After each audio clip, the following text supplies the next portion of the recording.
አሰላሙ አለይኩም ወራህመቱላሂ ወበረካቱ። ውድ ጓደኞቼ ሁላችሁም ባላችሁበት ሰላም ሁኑ። ዛሬ እንግዲህ የቅቤ ኩኪ አምጥቼላችኋለሁ።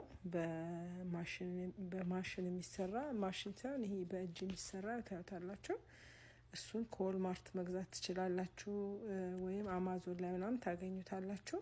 በጣም ቀላል አሰራር ነው። 1 ሰዓት 30 ደቂቃ እንኳን እንጂ አይፈጃ አይመስለኝም።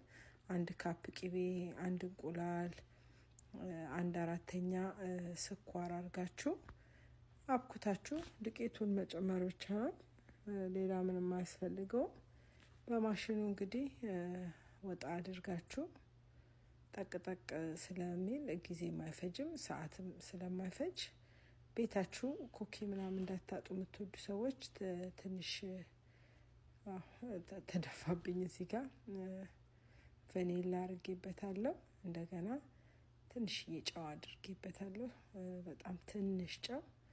ከዛ ዱቄት 2 እንትን ያረኩበት 2 ካፕ እያያችሁ እጃችሁ ላይ ከለቀቀ በቃ ሬዲ ነው ማለት ነው። ዱቄቱ ከእጃችሁ ላይ ከለቀቀ እጃችሁ ማጣበቅ ካቆመ በደንብ ተቦክቷል ማለት ነው።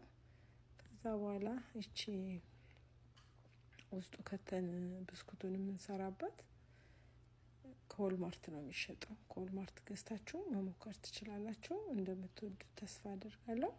በ300 ኦቨን ውስጥ በ300 ከታችሁ ቶሎ ነው የሚመስለው እንዳይቃጠልባችሁ። እኔ አንዳንዴ ተቃጥሎብኝ ይቃጠልብኛል እየረሳሁት። እንግዲህ ዋች አድርጉት።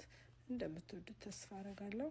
አሰላሙ አለይኩም ወራህመቱላሂ ወበረካቱ። ኮሜንት አድርጉ። እንግዲህ ዩቲዩብንም በዛው ሰብስክራይብ አድርጉልኝ። ዩቲዩብ